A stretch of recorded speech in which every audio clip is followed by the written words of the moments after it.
I'm going to come right out of the gate and I'm going to just say it.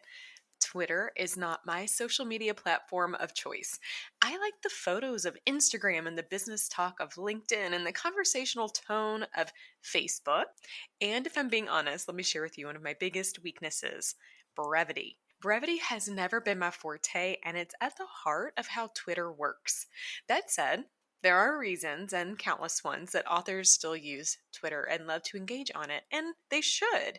Today, I'm going to give you the skinny on all of those reasons and why you might want to consider Twitter as a part of your social media strategy. Let's dive in.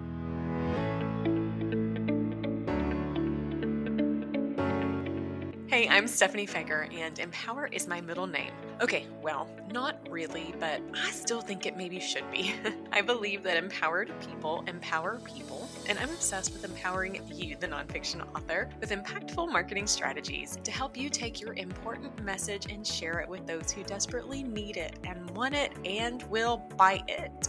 I'm the owner and chief strategist of the Empower PR Group and the author of several books myself, including my most recent one, Make Your Author Impact. Sell more books, increase your reach, and achieve your why. I've been called to merge my love for reading books and writing books and marketing books to help nonfiction authors with laser-focused strategies and tactics to write books that sell, promote books to those who need and want them most, and build meaningful businesses from empowering messages. I would love it if you would think of this podcast as your one-stop shop for marketing insights from an author who has been there, who has done that, and understands exactly where you are, because I do. So get your pens ready, because I'm ready to empower you. This is the Empowered Author Podcast.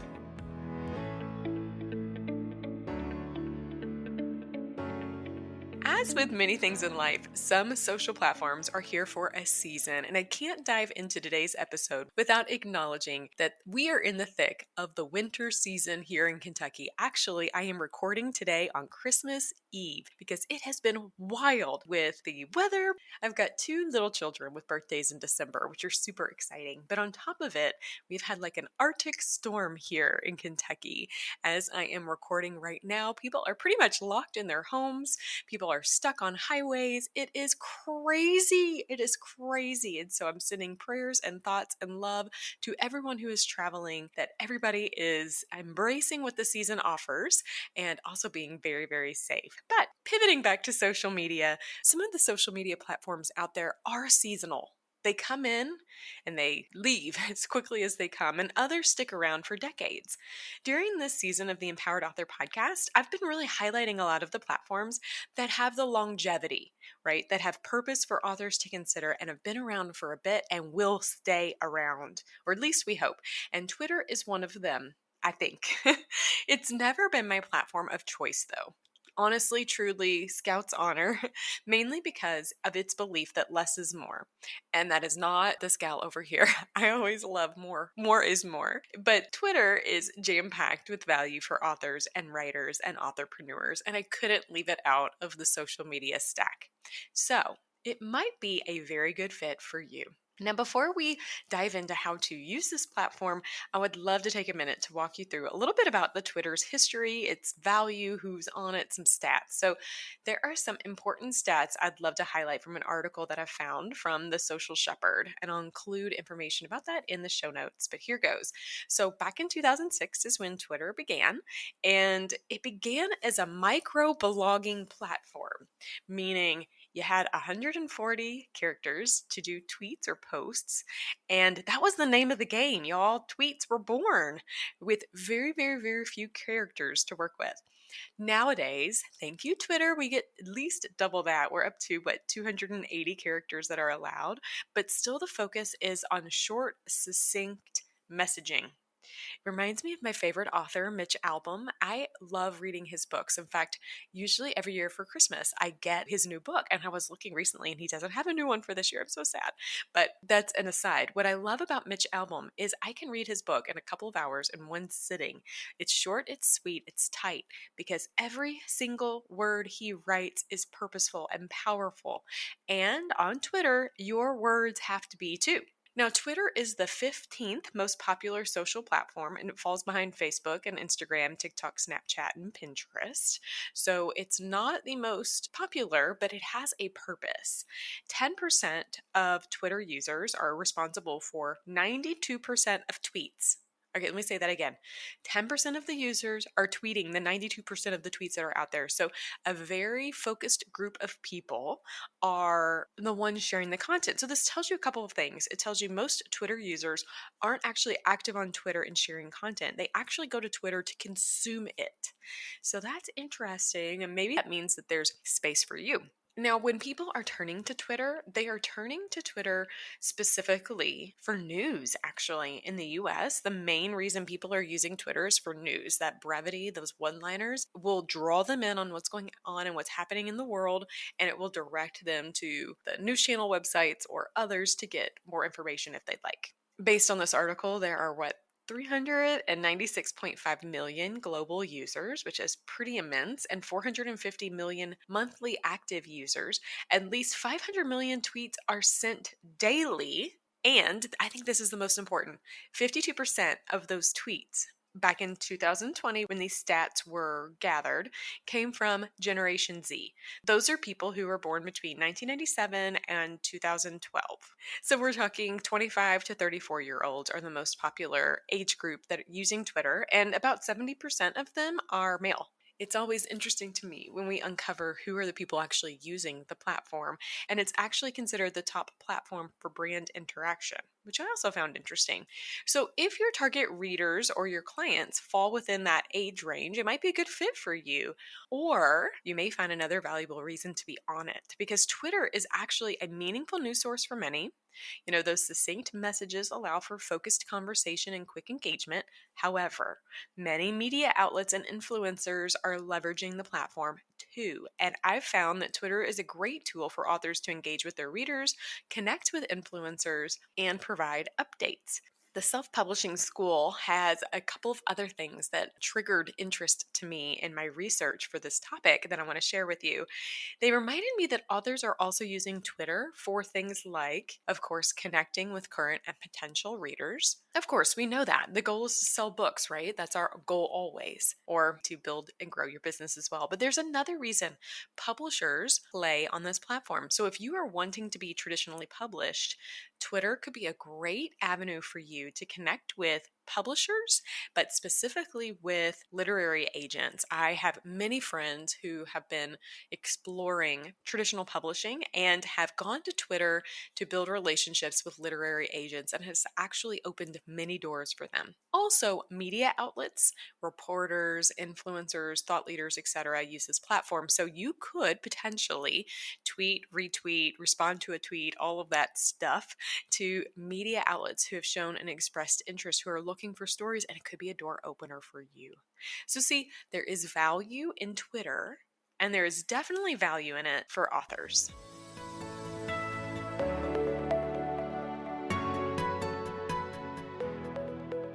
But we have to start with the infrastructure. Remember, I'm a believer in spaghetti throwing when the spaghetti will stick. And if you have no platform or infrastructure set up, the spaghetti will always fall off the wall. So let me walk through some recommendations for Twitter infrastructure and profile updating. Specifically, let's start with the type of Twitter account you would like to have. Twitter, I recently found in preparation for today that Twitter has some new ways that the accounts can be set up. Your account can be set up. It used to just be personal, a personal account. But now, as a professional, you can turn on either professional or business. Now, a professional account is great for public figures, artists, influencers, and a business account is great for brands, retail shops, service providers, and organizations. I will be completely honest, it appears from my perspective that this is a new kind of exploration for Twitter, and I don't see the negative or the difference or the positives of each of those separately. It just seems to me that having one of those two accounts is better than not having either, because it allows you to do a couple of things. First of all, it allows you to select a category and acknowledge it on your account. This category lets people have a little insight into who you are and what you offer. And I like that. I like that a lot. It also allows us a space to highlight our products and our content and services on Twitter. Now, I am noticing that that has not been turned on fully for me quite yet, but it's coming. I am confident. If you are an author who's leveraging your book in alignment with your business, it does have the ability for you to turn on a location, which might be really helpful as well. It also appears that professional accounts are really a door opener for professional tools that you don't get anywhere else, such as Twitter ads, quick promote, advanced profile features, etc. I'm always a believer in turning on a professional account on any platforms if you can do it because it unlocks things that you don't get on a personal account. And listen, we're authors. We want to turn those things on. So back to your profile. Now, Twitter is known for brevity, and your profile is a perfect indication of that as well. Let's start with your photos. You get two opportunities for photos on Twitter. You can have a headshot and a background photo. Both of them are opportunities for beautifully branded photos. For your profile photo, I highly recommend a strong author headshot. And listen, y'all, I'm a believer in having beautiful headshots and in getting new ones on the regular. I just believe in our visual world. People need to see different parts of you. As you grow, your photos should evolve with you. The background photo is a beautiful place for brand identity. It's a great place to put photos of your book stack, but make sure that it's consistent with all of the promotional materials and social media platforms that you are using. In your bio, you get 160 characters to share information about who you are, what you do, and the transformational experience that you offer people. So I want you to look at that bio and make sure it does a couple of things. First, I want you to make sure it actually speaks to who you are. Make sure you have author in there. Make sure it acknowledges who you are and who you want to help. I also want you to focus on the value that your book gives to others. So if you're struggling with what that 160 characters should be, I want you to reflect on why you wrote your book and ensure that you incorporate that into your bio because it will help with your searchability. Be thinking too about your target audience. What will they be searching? And how can you include that in your bio so that when they are looking, you are their solution? If you want to include a hashtag in your bio, you could, but I wouldn't go hashtag heavy because you have very few characters and too many hashtags could come across here a bit too promotional. You also get the opportunity to include your website and your location. So make sure you use your website. I'm a big believer that authors should have a website. If you don't have one, maybe link to your LinkedIn professional page or something like that. Also, in regards to your location, you can incorporate your city, your state, your country. You could go all of them or just one of them. But I do think it's nice to have something because local people might be looking for speakers, local organizations, and you might be a good solution for them. It's important to make sure that this social media platform has the same messaging and branding elements as your website and your other social media handles. So review that bio. Also ensure that your photos are in alignment with your book and your business goals.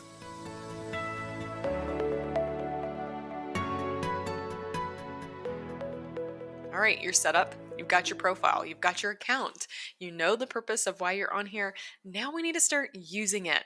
All righty, brevity is your friend, not your foe.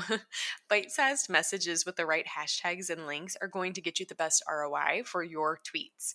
Because you're limited in post character count, I want you to consider posting more frequently to this platform. In fact, you're going to have to because what you post will be gone in a split second. This platform and its algorithms value constant posts, constant tweets, which is why honestly, many times I don't recommend Twitter for authors because even if your target audience is on this platform, that is a large undertaking for you to navigate and maintain. Instead of just doing one post a day and finding a lot of value in it, you're going to have to tweet regularly, and that can be overwhelming. But that's a side note for another day. What types of tweets might you do? Well, here's a couple things to think about. You could do book promotional tweets such as book quotes or book excerpts. Maybe you're writing a new book and you want to give a little bit of insights into a special part of it. So do a little pull out quote. Maybe ask some questions of your potential readers, see what they might be interested in. You could incorporate some testimonials or even provide insights into what it's like to write the book. People will find that very interesting. You could also post your thought leadership. I'm a big believer in thought leadership. This could be little blurbs from your blogs or a call to action to go listen to it, or maybe podcasts you're hosting or that you are on.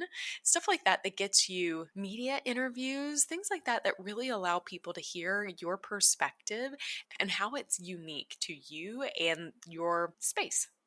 Finally, if you keep everything business on Twitter, it'll probably fall flat. People want to get to know you, and that's true on all social platforms, if we're being honest. So I want you to make sure that you don't negate or neglect the personal element of you, and maybe ensure that you're incorporating that into your tweets. So be funny if you're funny. If not, nobody likes some forced humor, but incorporate humor. You can be personal. Share a little bit about who you are beyond the author. Acknowledge maybe some personal thoughts or advice and tips, right? And it doesn't always have to be in alignment with your content pillars. It could be just about you as a person as well. Hashtags also are an important part of the Twitter game. I found a really insightful piece in the Urban Writers that acknowledges hashtags, and they recommend that 2 hashtags per post is the perfect amount. It was just kind of freeing. You don't have to go crazy looking for hashtags. They acknowledge that really the point is to find the right ones, the relevant ones. So start with identifying what your target reader or target clients are looking for and tagging. Are they getting excited about things or not? Well, this will help you, and maybe you can engage with their tweet and then start utilizing that hashtag. You could also make your message relevant. So, if there's something happening in the world today, is there a tweet that's going around? How can you hop in to that conversation? I hate to say this, but I almost feel like Twitter is a lot like how media works. Back in the day when I would work with the media on the regular in my previous life, my previous business and PR specific, organizational PR, we always would say if it bleeds, it leads, which is so depressing, but so true. In the media, if it is controversial, if it is thought provoking or something that's going to really shake people a little bit, that's going to be what is above the fold. That is what's going to be on the 5 o'clock news, right? So I want you to be relevant by identifying what is happening in the world today and how can you make your message connect to that. People want to hear people's thoughts on relevant, timely topics. So how can you be a part of that conversation? Finally, Twitter is a dance. That's what I like to say. It's like a dance. It is this constant dance between being followed and following, and not the creepy kind, y'all, the good kind. You want to make sure you are following the right people, right? And you want to make sure that you are being followed by the right people. So, how do you do that? Well, start by interacting with people that you want to follow. So start following influencers or people that would be valuable in your world and other writers. You might also find people that you could follow that are readers that are following certain hashtags, and you can start by following them. If you just follow these people, they might never know you exist. You need to engage as well. And as you're engaging, you are retweeting, you're commenting, etc. Those people may, on the flip, follow you. I think it's good occasionally, every few months or what have you, to take a look at Twitter, who you are following and who you're being followed by, and evaluate who you're following. Are those the right people still? Have you gotten a follow back, etc.? You want to ensure that you have a beautiful kind of connection between the number that you're following and the number you're being followed. If you are following way more people than who you are following back, I think that's an indicator that you could possibly be going a little bit deeper in your engagement and ensuring that you are getting the follows back. The way for you to extend your reach on Twitter is to make sure you are being followed. That way people can actually see your tweets. Twitter's a little complicated, but you all have got this. I know it, and I believe in you.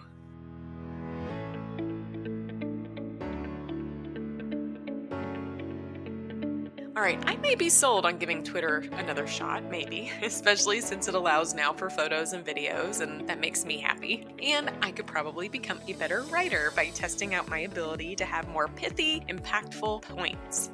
We will see. But for you, it may be a perfect pairing in your social media charcuterie board. As with most social media platforms, the best way to learn, honestly, is to just start. You can always adapt your approach and strengthen your strategies. Get in it, get comfortable, learn your way, and it will work for you. Whether you are a Twitter loyalist or a Twitter novice, somewhere in between, Twitter might be the right place where you can reach your target reader, so using this platform may be a good fit.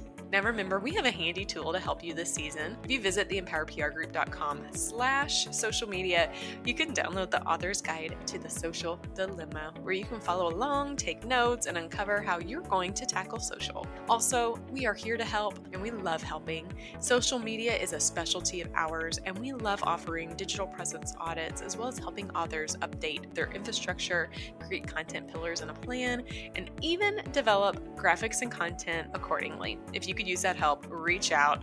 Go to empowerprgroup.com/connect and we can have a conversation. All right, author friend, thanks for listening today and throughout this whole season, and for saying yes to becoming empowered. As you know, I'm truly a believer that empowered people empower people. I really believe this, y'all, totally. And it's so much fun empowering you. Now you get the baton and it's your turn to empower others.